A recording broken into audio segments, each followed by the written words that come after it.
ችን በደንብ አይተናል ሶ ከዛ በኋላ ወደ ኒሎቲክ ሪቮሉሽን ከመግባታችን በፊት ለመጀመሪያ ጊዜ የሰው ልጅ ተፈጠረ human beings evolved in the world ከተፈጠረ በኋላ ለመኖር ምግብ መስራት መቻል አለበት በሃንቲንግ እና ጋዘሪንግ ፔሪድ ላይ የሰው ልጅ የተለያዩ ምግቦችን ከዱር እየተጠቀመ ይኖራል ከዛ በኋላ ሌላ ስቴጅ አለ ምንድነው ስቶን ኤጅ ምንለው ስቶን ኤጅ ማለት ምን ማለት ነው በአማርኛ ሊትራሊ ስንፈተው የድንጋይ ዘመን ይባላል የድንጋይ ዘመን የተባለው ለምንድነው የሰው ልጅ የተለያዩ ዕቃዎችን የተለያዩ መሳሪያዎችን ከድንጋይ መስራት የጀመረበት ታይም ነው ሶ የዛን ሰዓት ሰዎች ከሃንቲንግ እና ጋዘሪንግ ቀጥታ ወዴት ነው የተሸጋገሩት ወደ ምግብ በራሳቸው እጅ በአግሪካልቸር በራሳቸው እጅ በፈጠሩት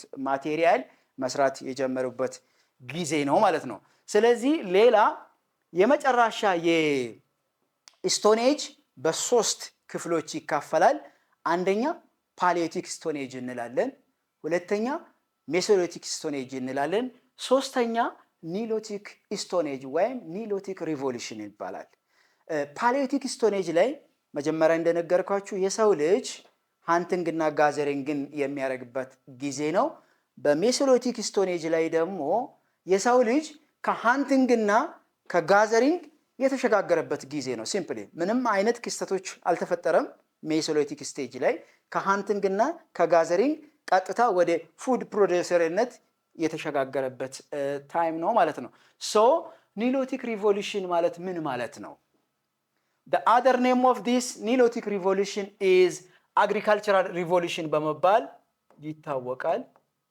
agricultural revolution እንለዋለን ሶ agricultural revolution ዓለም ላይ የጀመረው መቼ ነው በ11000 years ago ከ11000 ዓመታት በፊት ዓለም ላይ የagricultural revolution ወይም the new stone age ምንለው ጀምሯል ሶ ምን ማለት ነው ይሄ human beings should become shifting from hunting and gathering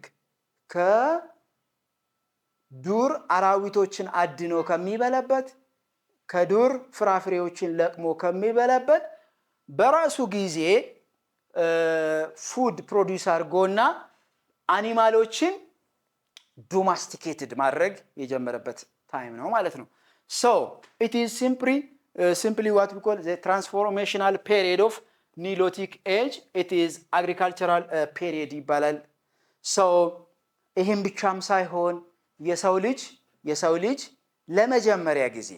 ለመጀመሪያ ጊዜ በኒሎቲክ ሪቮሉሽን ምንድን ያደረገ ፐርማነንት የሆነ ሴትልሜንት የጀመረበት ታይም ነው የራሱን ቤት ሰርቶ ሰፈር ቀልሶ ቪሌጅ መስርቶ መኖር የጀመረበት ፔሪድ ኒሎቲክ ሪቮሉሽን ነው ወይም አግሪካልቸራል ፔሪድ ፉድ ሰርፕለስ በቂና ከዛ በላይ የሆኑ ምግቦችን ማምራት የጀመረበት ከሃንቲንግ እና ጋዘሪንግ ወጥቶ ሌላ ፖፑሌሽን ግሮዝ የነበረበት ታይም ነው a lot of people should become growth and in nilotic revolution so another point is the people began to build villages nilotic revolution ብዙ ነገሮች የተፈጠረበት ታይም ነው ቪሌጆችን መንደሮችን ኮሚኒቲ ወይም ኮምፕሌክስ የሆነ ኢንቫይሮንመንት መፍጠር የጀመሩበት ታይም ነው ከስቶን ኤጅ ወጥቶ ሌተስት የሆኑ ማቴሪያሎችን ቱሎችን ከስቶን መስራት የጀመሩበት ታይም ነው ፖተሪ the formation of social organization እነዚህ በሙሉ በኒሎቲክ ሪቮሉሽን የተጀመረበት ጊዜ ነው ማለት ነው so this is all about the world nilotic revolution what about our country Ethiopia nilotic revolution ይሄ አሁን እስካሁን ድረስ ያወራን ያለነው ዓለም ላይ የተፈጠረበት ጊዜ ነው በኢትዮጵያስ በሀገራችን ኢትዮጵያ agricultural revolution ወይም nilotic revolution የምንለው መቼ ነው የጀመረው so agricultural revolution በኢትዮጵያ ከ7000 ዓመታት years ago በፊት ነው የጀመረው። ከ7000 ዓመታት በፊት ነው ኢትዮጵያ ውስጥ የጀመረው። የት አካባቢ ነው የተጀመረው? ለምሳሌ የመጀመሪያ አግሪካልቸራል ሪቮሉሽን ዓለም ላይ የተጀመረው በላሊበላ ዋሻ አካባቢ ላሊበላ ኬቭስ ምንለው፣ ሌላ ጎቢዳር ምንልበት፣ ሌክ በሰቃ ምንልበት አካባቢዎች እነዚህ በሙሉ ምንድናቸው? የመጀመሪያ አካባቢዎች ናቸው። ኒሎቲክ ሪቮሉሽን ወይም አግሪካልቸራል ሪቮሉሽን የተጀመረበት ኖት ኦንሊ ኒሎቲክ ሪቮሉሽን ዘ ዶማስቲኬሽን ኦፍ ፕላንት ኤንድ አኒማልስ የጀመረበት አካባቢዎች ናቸው ማለት ነው በኢትዮጵያ። ሶ ዋይ ዊ ለርን ዘ ኦሪጂን ኦፍ ሂውማን ቢንግስ ምንድነው ጥቅሙ? ስለ ሰው ልጅ አፈጣጠር መማራችን ለምን ይጠቅማል የሚለውን በሶስተኛ ደረጃ እናያለን ማለት ነው። ሶ it is very important. It helps us to understand the human biological and cultural developments of the past. የሰው ልጅ ዓለም ላይ እንዴት ተፈጠረ፣ መቼ ተፈጠረ፣ ባዮሎጂካል ዴቨሎፕመንቱ ምን ይመስላል፣ ካልቸራል ኢንተራክሽኑ ምን ይመስላል፣ ኢንቫይሮንመንት ጋር ያለው ኢንተራክሽኑ ምን ይመስላል ብለን እንድናቅ ይጠቅመናል። አንድ እሱ። ሌላ it show how human adapt his or her environment የሰው ልጅ ኢንቫይሮንመንቱን እንዴት አዳፕት ማድረግ ይችላል፣ ሃርሽ የሆኑ አካባቢዎችን እንዴት አድርጎ መቋቋም ይችላል የሚለውን ነገር እንድናቅ በጣም ይጠቅመናል።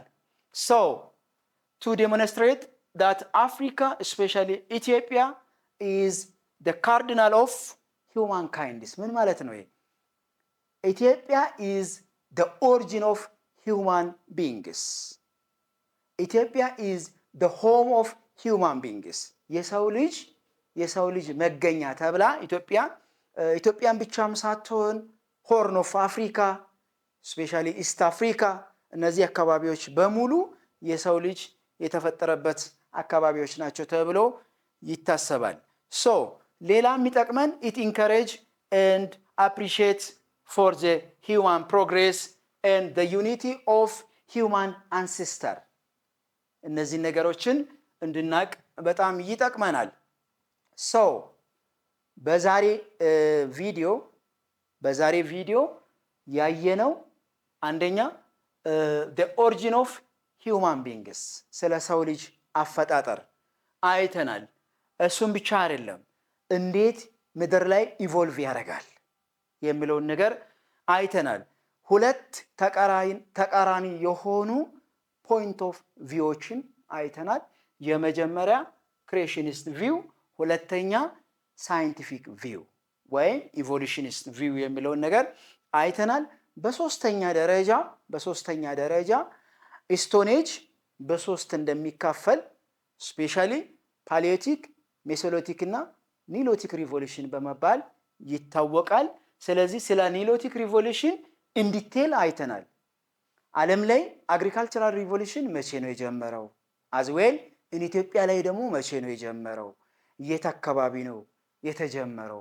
አርኪኦሎጂካል ሳይቶቹ የት ናቸው የሚለውን ነገር እነዚህ ነገሮች በዛሬ ቪዲዮ ላይ አይተናል ማለት ነው። So this is all about today's lesson. Thank you very much for your attention. ለዛሬ በዚህ እናበቃለን።